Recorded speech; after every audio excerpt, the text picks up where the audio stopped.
Welcome back to our channel Raja competitive circle. So ఈ వీడియోలో మనం ఇప్పుడే రిలీజ్ అయినటువంటి ఆర్ఆర్బీ ఏఎల్బీ నోటిఫికేషన్ గురించి డీటెయిల్గా ఈ వీడియో క్లారిటీగా డిస్కస్ చేద్దాం.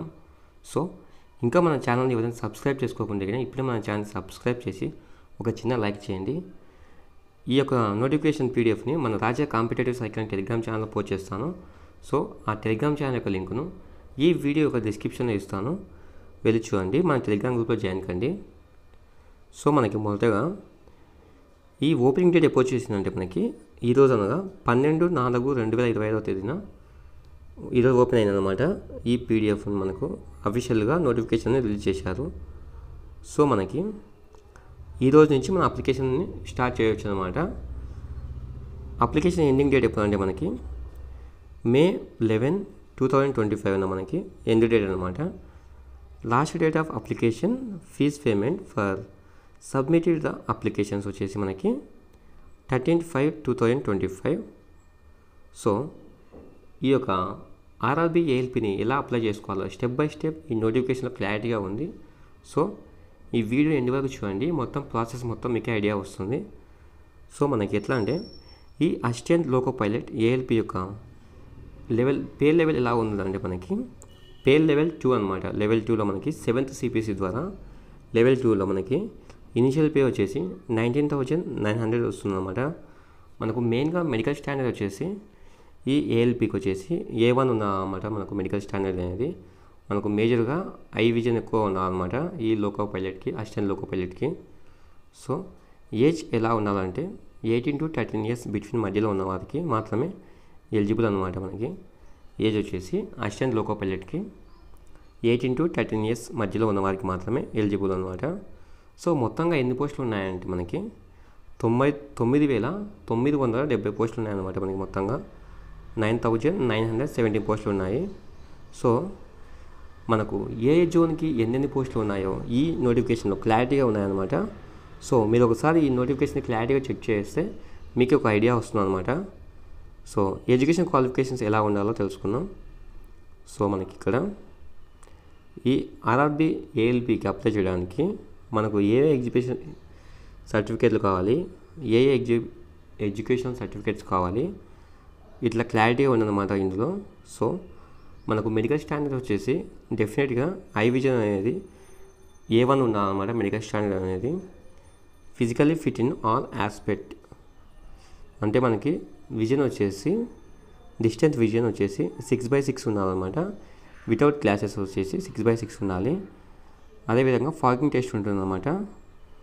అదేవిధంగా నియర్ విజన్ వచ్చేసి 0.6 ఉండాలి వితౌట్ గ్లాసెస్లో.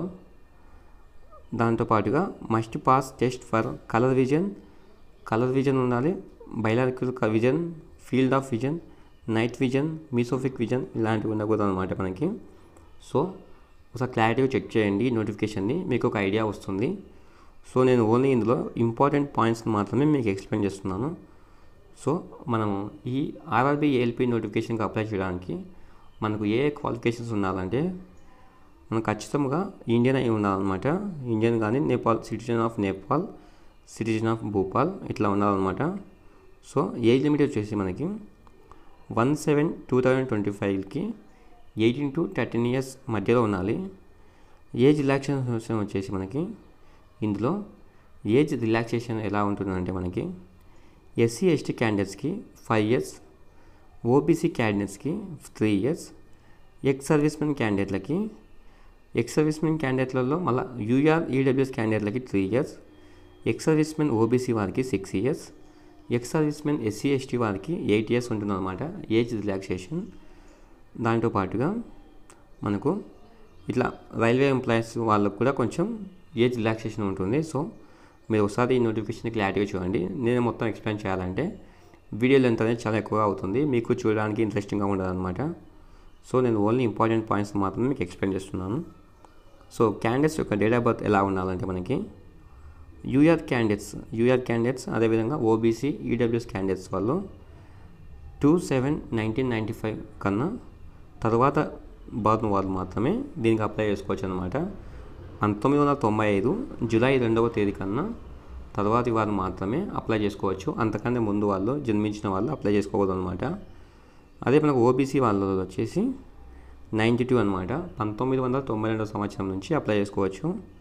ఎస్సీ ఎస్టీ క్యాండిడేట్లకి 1990 సంవత్సరం నుంచి అప్లై చేసుకోవచ్చు అనమాట. సో అందరికి వచ్చేసి లోయర్ ఏజ్ ఎంత అంటే మనకి జూలై 1, 2007, ఇంతకంటే మరీ తక్కువ ఉన్న వారికి మాత్రం అవకాశం లేదనమాట. మనకు ఎడ్యుకేషన్ క్వాలిఫికేషన్స్ ఎలా ఉండాలంటే మెయిన్గా వచ్చేసి candidate must already have the prescribed education technical qualifications from a recognized institution or university as on the last date for submission of online applications. So ఇందులో క్లారిటీగా ఉన్నాయన్నమాట మనకు ఎడ్యుకేషన్ క్వాలిఫికేషన్స్ ఏమేమి ఉండాలో. సో ఒకసారి చెక్ చేయండి. ఎగ్జామినేషన్ ఫీజు ఎలా ఉంటుందంటే మనకి ఓబీసీ క్యాండిడేట్లకి ఓసీ క్యాండిడేట్లకి మనకు 500 ఉంటుందన్నమాట. అదే SC ST ex servicemen female transgender minorities or economical backward classes ఇట్లా వీళ్ళందరికీ కలిపి 250 ఉంటుందన్నమాట మనకి. సో పేమెంట్ ఎలా చేయొచ్చు అంటే ఇక్కడ క్లారిటీగా ఉంది. సో ఇది అంత అవసరం లేదు మనకి. ఇంకేమన్నా మెయిన్ ఇంపార్టెంట్ విషయం ఏంటంటే ఇందులో మెయిన్గా ఏంటంటే మనకు ఏ జోన్లో ఎన్నెన్ని వేకెన్సీస్ ఉన్నాయో తెలుసుకోవాలన్నమాట ఒకసారి అప్లై చేసే ముందు. సో మనకు ఈ ఆర్ఆర్బీ ఏఎల్పి యొక్క సెలెక్షన్ ప్రాసెస్ ఎలా ఉంటుందంటే మనకు ఫస్ట్ స్టేజ్ వచ్చేసి CBT 1 ఉంటుందన్నమాట. సో ఈ CBT 1లో సెలెక్ట్ అయిన వాళ్ళకి CBT 2 ఉంటుంది సెకండ్ స్టేజ్లో. సో ఈ CBT 2లో కూడా సెలెక్ట్ అయ్యి మనకు మెరిట్లో వచ్చినప్పుడు మనకు కంప్యూటర్ బేస్డ్ టెస్ట్ ఉంటుందన్నమాట. కంప్యూటర్ బేస్డ్ యాప్టిట్యూడ్ టెస్ట్ ఉంటుంది, దీన్నే CBAT అంటారు. సో ఇందులో కూడా మనం క్వాలిఫై అయినప్పుడు మనకి డాక్యుమెంట్ వెరిఫికేషన్ ఉంటుందన్నమాట. సో ఈ డాక్యుమెంట్ వెరిఫికేషన్లో కూడా మనం క్వాలిఫై అయినప్పుడు మనకి మెడికల్ ఎగ్జామినేషన్ ఉంటుంది. సో ఇవన్నీ కంప్లీట్ అయిపోతాయి అన్నమాట. సో మనకు ఈ CBT 1 ఎగ్జామ్ యొక్క ప్యాటర్న్ ఎలా ఉంటుందో తెలుసుకుందాం. సో మనకు మొత్తంగా 16 మినిట్స్ ఉంటుందన్నమాట. మొత్తంగా 75 క్వశ్చన్స్ 16 మినిట్స్ ఉంటుంది. సో మ్యాక్సిమం మార్క్స్ వచ్చేసి 75 మార్క్స్ అనమాట. ఒక క్వశ్చన్కి 1 మార్కు. నెగిటివ్ మార్కింగ్ వచ్చేసి 1/3 నెగిటివ్ మార్కింగ్ ఉంటుంది. సో మనం ఈ CBT 1 క్రాక్ చేయడానికి ఎంత పర్సెంటేజ్ వచ్చి మనం CBT 1లో క్వాలిఫై అవుతామంటే యూఆర్ మరియు ఈడబ్ల్యూఎస్ కేటగిరీకి 40%, ఓబీసీ కేటగిరీకి 30%, ఎస్సీ కేటగిరీ 30%, ఎస్టీ కేటగిరీ 25% అనమాట. సో మనకు ఈ యొక్క ఎగ్జామ్ యొక్క ప్యాటర్న్ ఎలా ఉంటుందంటే మనకు ఏ సబ్జెక్టులు ఎలా ఉంటాయంటే mathematics, mental ability, general science, general awareness ఉంటుందన్నమాట. సో మనకు మ్యాథమెటిక్స్లో number system, BODMAS, decimals, fractions, LCM, SCF, ratio, proportions ఇలా ఉంటాయన్నమాట. అదే మనకు మెంటల్ అబిలిటీలో వచ్చేసి analogies, alphabetical and number series, coding, decoding, mathematical operations, relationships, syllogism ఇట్లా. జనరల్ సైన్స్లో వచ్చేసి మనకు ఫిజిక్స్, కెమిస్ట్రీ, లైఫ్ సైన్స్ అనమాట. 10th స్టాండర్డ్లో ఉంటుంది. సో జనరల్ అవేర్నెస్లో ఏ పార్ట్స్ ఉంటాయంటే మనకు మెయిన్గా కరెంట్ అఫైర్స్ ఉంటుంది అనమాట. సో ఈ current affairs, science and technology, sports, culture, personalities, economics and politics పైన ఎక్కువగా ఫోకస్ చేయండి. సో మనం ఈ CBT 1 కంప్లీట్ అయిపోయిన తర్వాత మనకు CBT 2 ఉంటుంది అనమాట సెకండ్ స్టేజ్లో. సో మనకు మెయిన్గా ఏంటంటే ఈ CBT 1 కంప్లీట్ చేయాలి, తర్వాత నెక్స్ట్ సంగతి మనం చూసుకోవచ్చు. మనకు ఎడ్యుకేషన్ క్వాలిఫికేషన్స్ ఎలా ఉండాలంటే మెయిన్గా వచ్చేసి బీటెక్ చేసిన వారికి అయితే కొంచెం బెటర్ అనమాట. మనకు ఏ జోన్కి ఎన్నెన్ని వేకెన్సీస్ ఉన్నాయో ఇక్కడ చూడండి, ఇక్కడ క్లారిటీగా ఉన్నాయన్నమాట. ఒకసారి ఇక్కడ చెక్ చేయండి. మనకు అసిస్టెంట్ లోకో పైలట్కి మెడికల్ స్టాండర్డ్ వచ్చేసి A1 ఉండాలి. మనకు 7th పే కమిషన్ ద్వారా మనకి 19,900 అమౌంట్ వస్తుందన్నమాట శాలరీ అనేది.